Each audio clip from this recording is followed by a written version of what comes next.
Dans un monde où la tentation de la facilité et de la procrastination guette à chaque instant, comment puiser une force véritable, inébranlable, capable de transformer radicalement notre existence? Cette vidéo vous invite à plonger au cœur des enseignements d'Épictète, un maître stoïcien dont la sagesse traverse les siècles, pour réveiller en vous un pouvoir insoupçonné. Ici, la discipline ne sera plus une contrainte, mais la clé de votre autonomie intérieure. La véritable énergie, celle qui vous élève et vous propulse au-delà des limites imposées par vos doutes et vos émotions, née d'un combat silencieux contre vos propres faiblesses. À travers 13 leçons incisives, vous découvrirez comment défier la paresse mentale et physique qui découle de la facilité.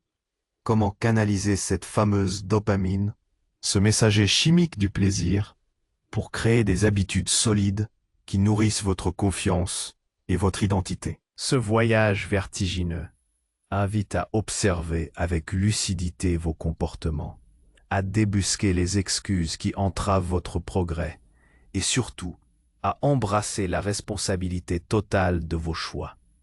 Au fil de ces enseignements, vous serez confronté à la puissance de l'action consciente, moteur indispensable d'une liberté authentique. Soyez prêts à transformer votre regard sur vous-même, à affronter vos batailles intérieures et à émerger plus fort. Parce que la maîtrise de soi est la véritable révolution. Ce n'est pas un simple guide, c'est une invitation à réveiller l'homme ou la femme, invincible, qui sommeille en vous. Voulez-vous voir votre vie changer? Cette vidéo est le catalyseur qui va déclencher cette métamorphose. Épictète, 13 leçons au pouvoir incroyable qui changent tout. 1. Discipline intérieure. Le socle de toute transformation. L'éveil à soi. Observer et comprendre ses propres schémas. 3. Vaincre la paresse mentale. Lutter contre l'inaction quotidienne. 4. Maîtriser les émotions. Ne plus se laisser submerger. 5. La force du challenge. Trouver l'énergie dans l'effort. 6. Dopamine et habitude. Canaliser la récompense pour progresser. 7. Arrêter les excuses. Assumer la pleine responsabilité de ses actes. 8. Parler positivement. Construire une identité forte et confiante. 9. La petite victoire quotidienne. Bâtir la confiance en soi, pas à pas. 10. Agir même sans motivation. Discipline au-delà de la volonté. 11. Le pouvoir de la conscience. Être pleinement présent et responsable. 12. Affronter ses peurs, dépasser ses limites émotionnelles. 13. Liberté véritable. Le contrôle de sa vie comme source de puissance. Ces leçons ne sont pas de simples conseils. Elles sont le tremplin vers une vie pleine, volontaire et puissante. Prêt à changer? Alors commençons. Si cela fait sens pour vous, jusqu'ici, aimez la vidéo et partagez-la avec quelqu'un qui a besoin d'entendre cela. Votre engagement aide cette sagesse à toucher plus de cœur et d'esprit. Nous avons exploré ensemble les fondements de la discipline intérieure, l'importance de l'éveil à soi, la lutte contre la paresse mentale, la maîtrise de nos émotions et la manière de puiser de l'énergie dans le... Ces premières étapes sont cruciales, car elles jettent les bases d'une transformation profonde.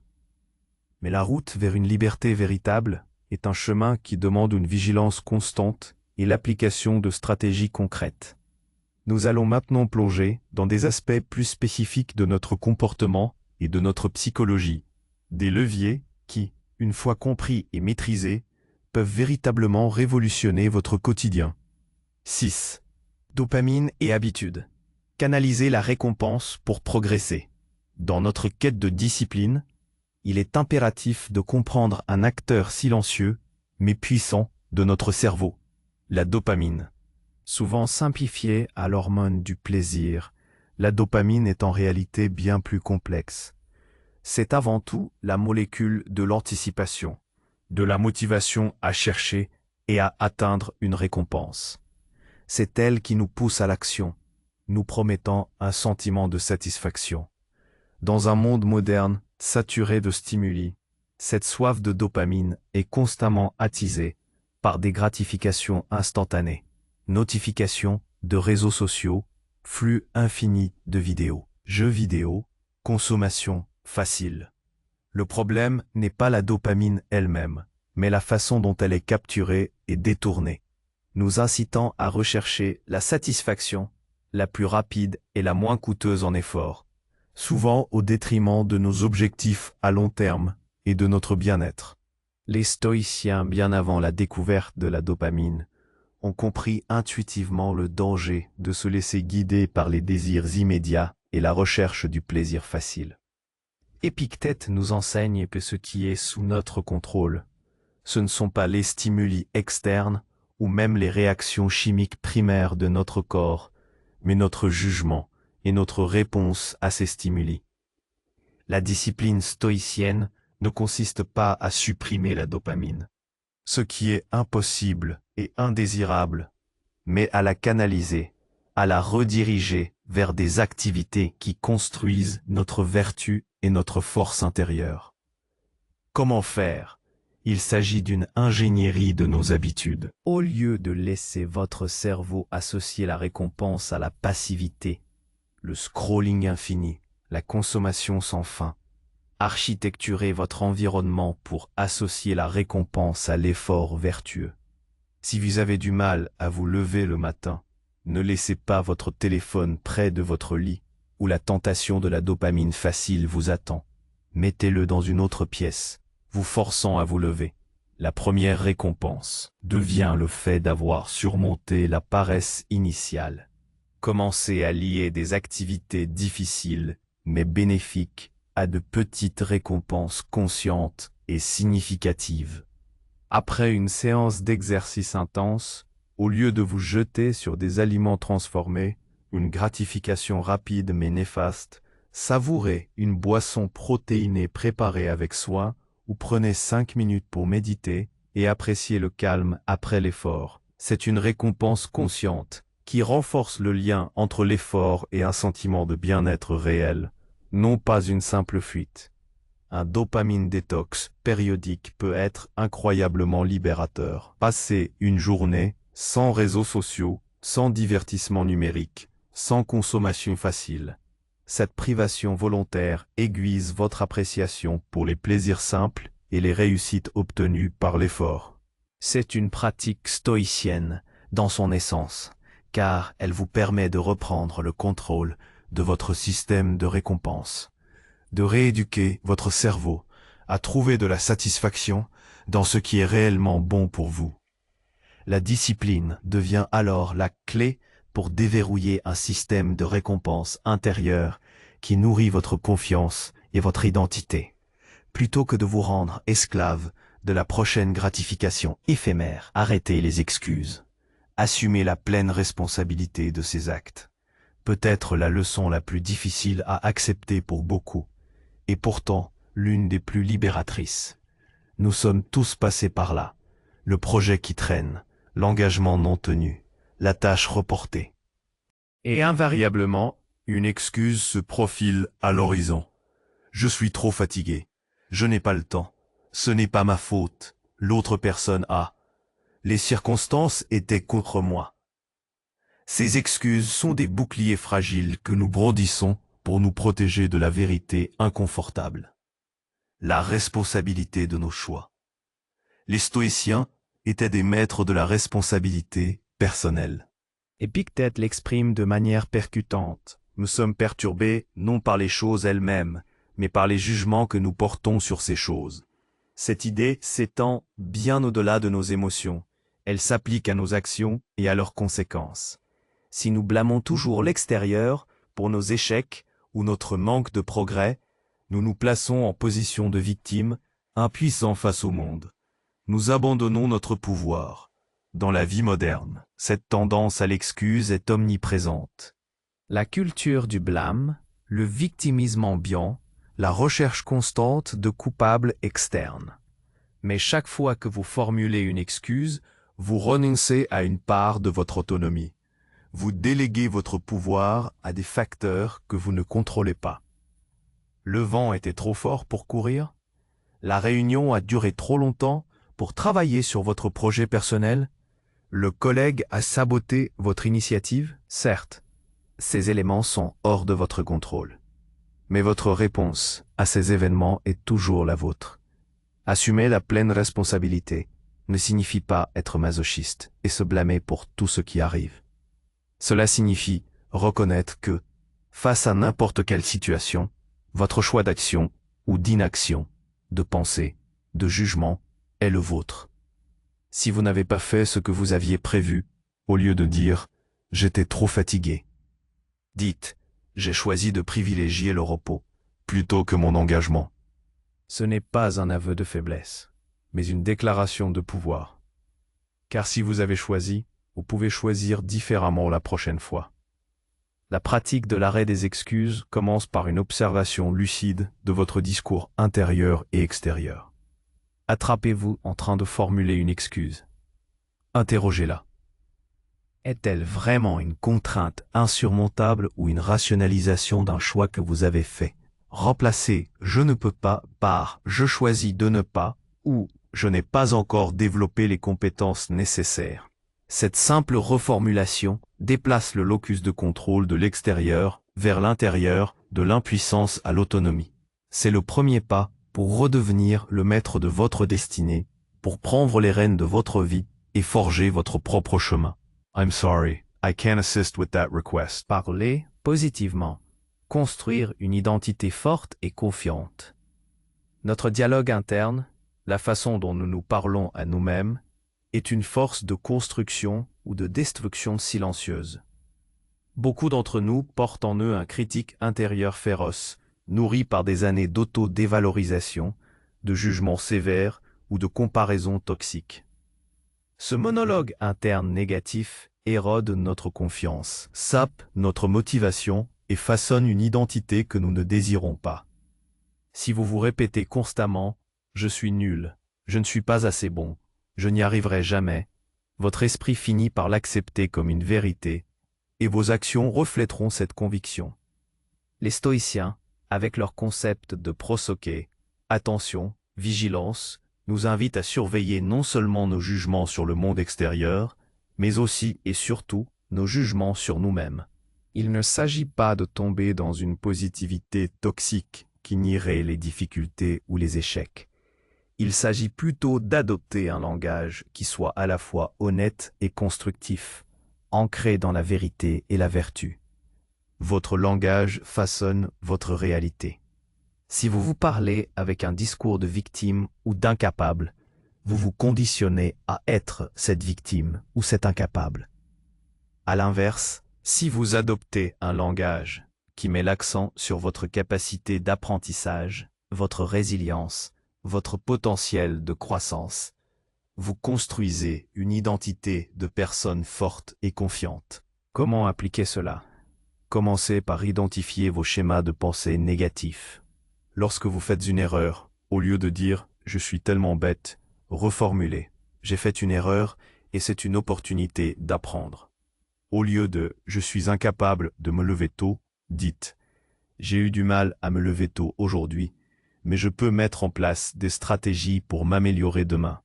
Ce n'est pas de l'auto-illusion, c'est un engagement envers la vérité et le progrès. Votre discours doit refléter les vertus stoïciennes que vous aspirez à incarner. Le courage, la tempérance, la justice, la sagesse. Quand vous vous parlez de vos défis, mettez l'accent sur votre courage face à l'adversité. Quand vous parlez de vos choix, soulignez votre sagesse dans la délibération. Ce n'est pas de l'orgueil, c'est la reconnaissance de votre propre potentiel moral et de votre capacité à agir vertueusement. Le simple fait de changer « je suis incapable » en « j'apprends » ou « je suis en progrès » a un pouvoir immense. Il change votre identité d'une position statique et bloquée à une position dynamique et évolutive. En vous parlant positivement et avec vérité, en reconnaissant vos efforts et votre capacité à grandir, vous ne construisez pas seulement une meilleure estime de vous. Vous construisez une fondation inébranlable pour une identité forte et confiante. capable de faire face à n'importe quel défi que la vie vous présentera. C'est une réaffirmation constante de votre pouvoir intérieur. À 9. La petite victoire quotidienne, bâtir la confiance en soi pas à pas. La confiance en soi n'est pas un don, mais une construction. Elle ne naît pas d'une unique victoire spectaculaire, mais de l'accumulation constante de petites batailles gagnées jour après jour. Trop souvent, nous nous fixons des objectifs gigantesques, et face à l'ampleur de la tâche, nous nous sentons dépassés. Le doute s'installe, la procrastination guette, et finalement, l'abandon. Ce cycle est un poison pour la confiance. Les stoïciens comprenaient la puissance du progrès constant, même minime. Le terme Procopton désigne celui qui fait des progrès, celui qui est en chemin. Pour eux, l'important n'était pas tant d'atteindre la sagesse parfaite, un idéal, mais de s'engager résolument sur la voie de la vertu, un pas après l'autre. Chaque petite action vertueuse, chaque choix discipliné, renforçait leur identité de chercheurs de sagesse. Dans notre vie moderne, cette approche est d'une pertinence capitale. Si vous voulez écrire un livre, ne pensez pas au manuscrit de 300 pages. Pensez à écrire une seule phrase aujourd'hui, puis un paragraphe, puis une page.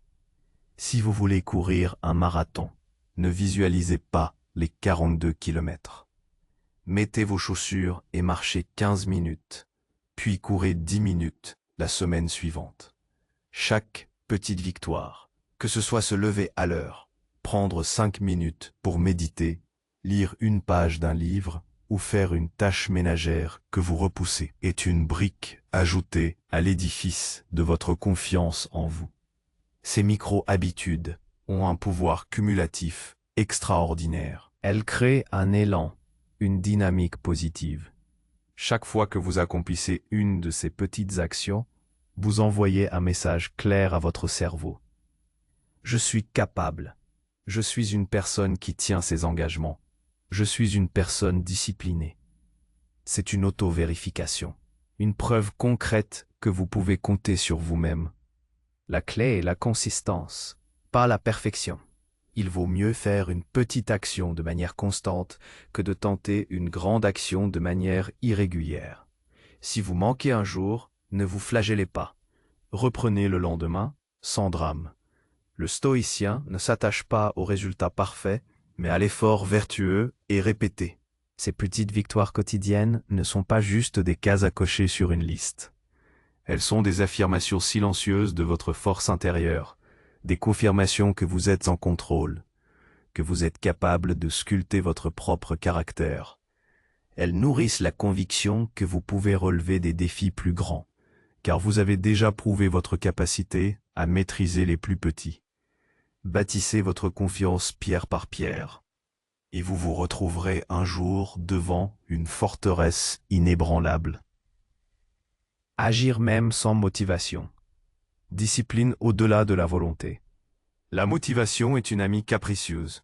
Elle vient et repart comme le vent, souvent absente quand nous en avons le plus besoin. Combien de projets ont été abandonnés parce que l'envie n'y était plus? Combien de routines saines ont été brisées parce que l'élan initial s'est dissipé? Attendre la motivation pour agir, c'est comme attendre que le soleil brille en permanence pour sortir de chez soi. C'est se rendre esclave d'une émotion volatile. Les stoïciens nous enseignent que l'action vertueuse n'est pas dépendante du sentiment. La vertu est un acte de volonté, une décision consciente d'agir conformément à la raison, indépendamment de nos humeurs ou de nos désirs passagers. Épictète nous rappelle que ce qui est sous notre contrôle, ce sont nos jugements et nos impulsions à agir, pas nos émotions. La discipline stoïcienne est précisément cette capacité à agir même quand le cœur n'y est pas, parce que l'esprit sait ce qui est juste et nécessaire. Dans le monde moderne, nous sommes bombardés de messages sur la nécessité de trouver sa motivation, de suivre sa passion. Si la passion est un moteur puissant, elle est aussi éphémère. C'est la discipline qui assure la longévité de l'effort. La vraie force ne réside pas dans le fait d'être toujours inspiré, mais dans la capacité à se présenter et à faire le travail, jour après jour, que l'on se sente bien ou non. Comment cultiver cette discipline qui transcende la motivation? D'abord, par la mise en place de rituels et de routines. Lorsque l'action est ritualisée, elle demande moins d'énergie mentale et émotionnelle. Vous n'avez pas besoin de vous motiver pour vous brosser les dents le matin. C'est un automatisme. Vous pouvez créer des automatismes similaires pour des tâches plus complexes. Si vous voulez écrire, fixez un horaire précis chaque jour et présentez-vous à votre bureau, que vous ayez des idées ou non. L'acte de s'asseoir et d'ouvrir le document est souvent suffisant pour lancer le processus. Ensuite, par l'adoption de la règle du juste commencer.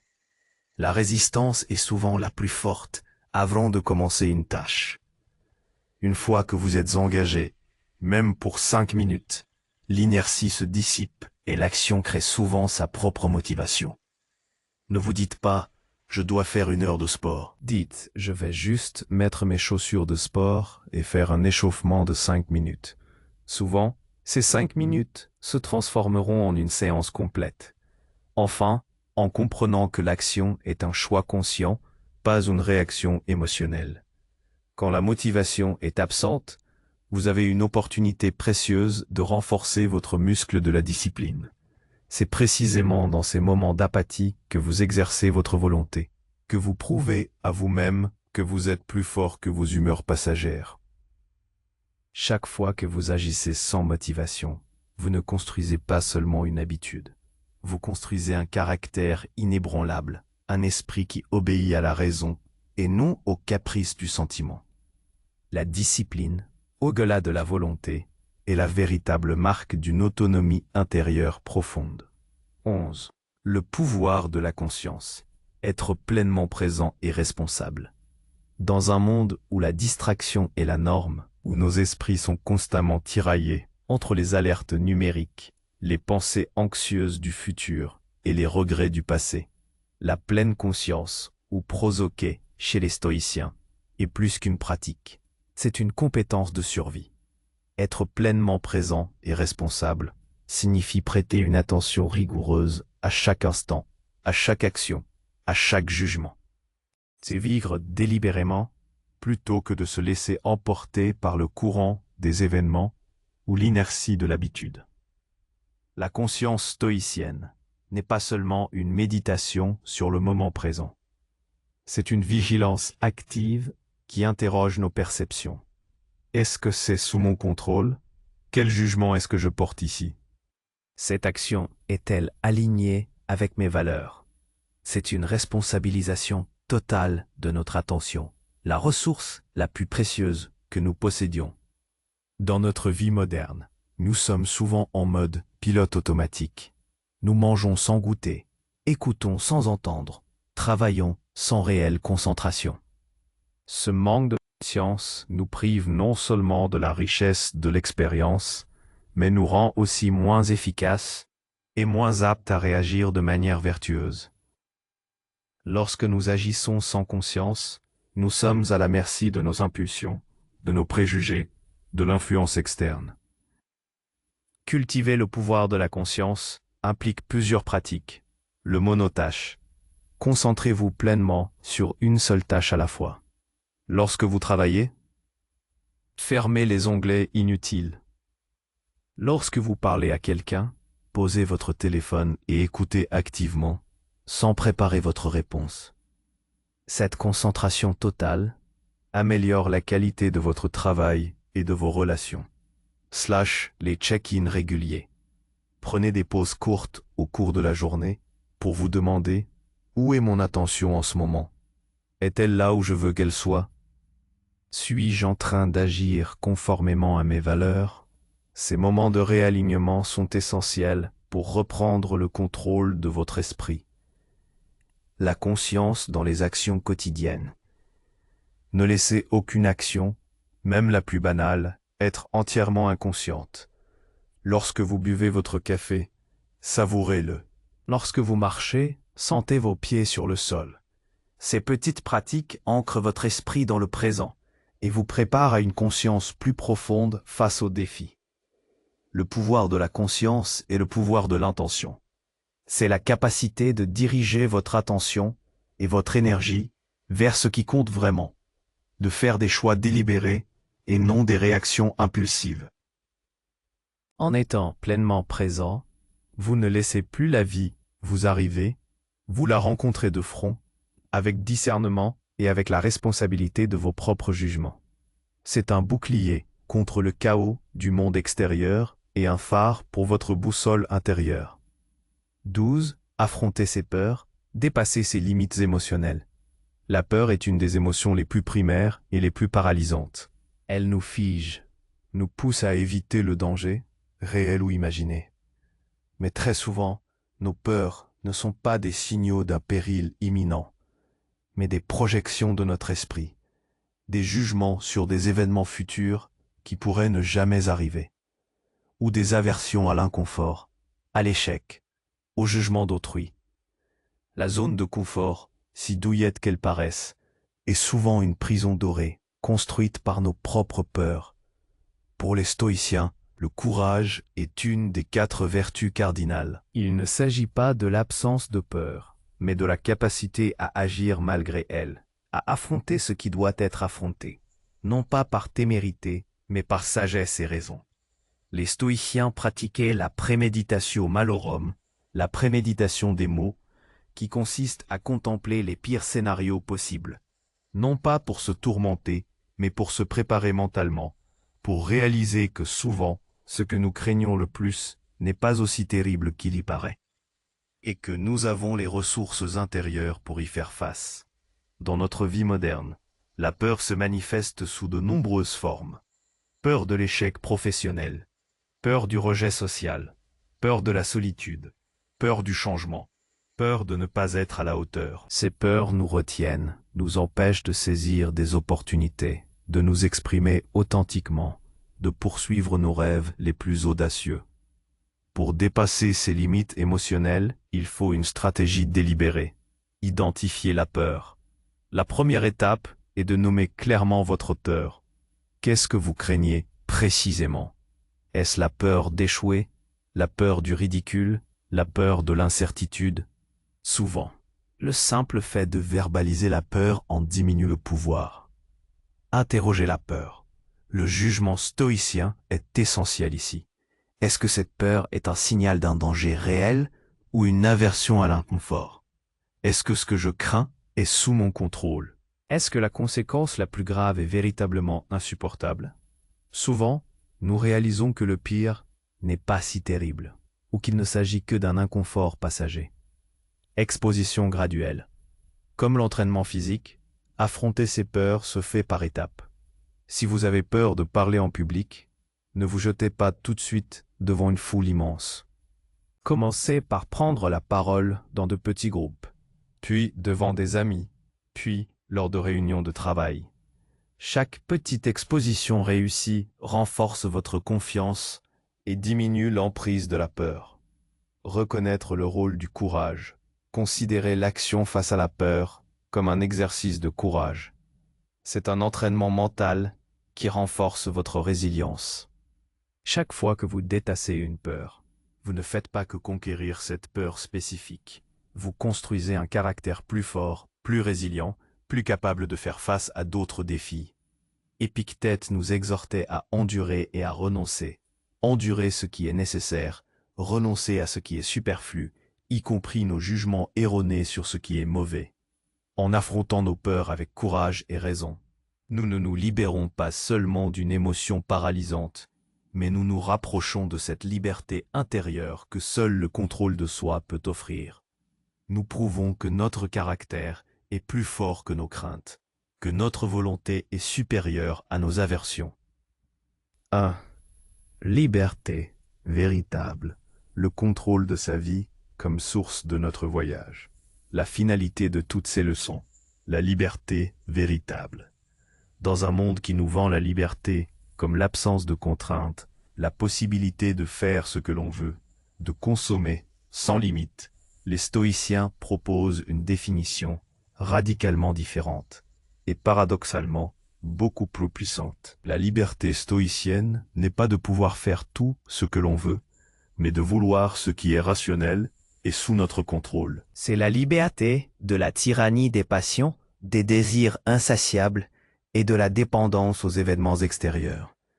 Cette liberté est le fruit de la maîtrise de soi, la culmination de la discipline intérieure, de l'éveil à soi, de la victoire sur la paresse, de la maîtrise émotionnelle, de la canalisation de nos impulsions, de la responsabilité inébranlable, du dialogue constructif, des petites victoires, de l'action sans motivation et du pouvoir de la conscience face à nos peurs.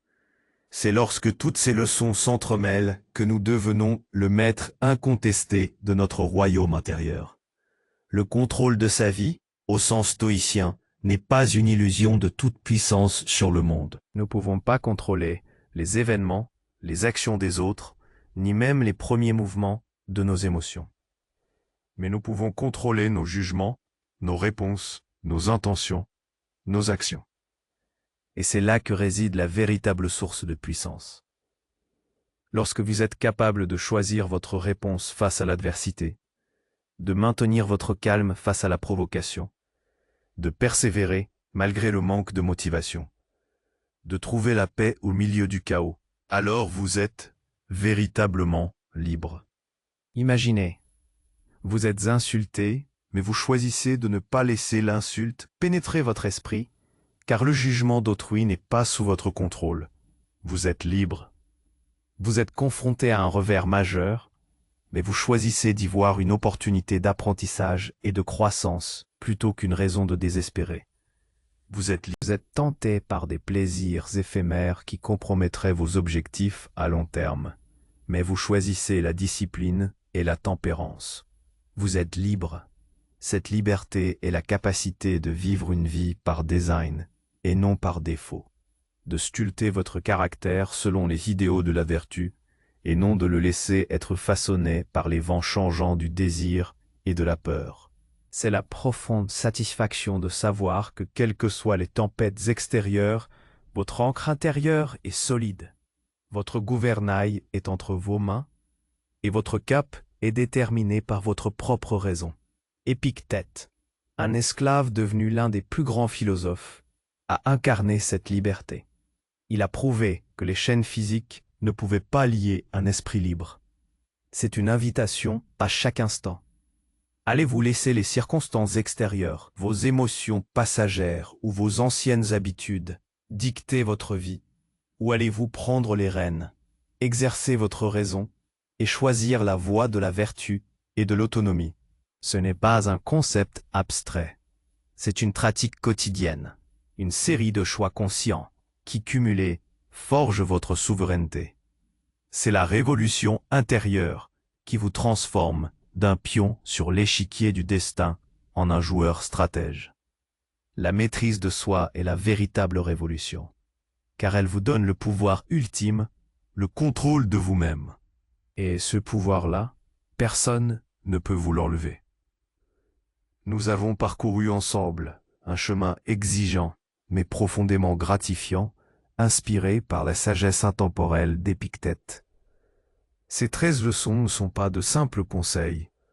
Elles sont une carte routière vers la liberté véritable, celle qui naît non pas de l'absence de contraintes, mais de la maîtrise de soi, de l'autonomie intérieure face aux caprices du monde et de nos propres émotions.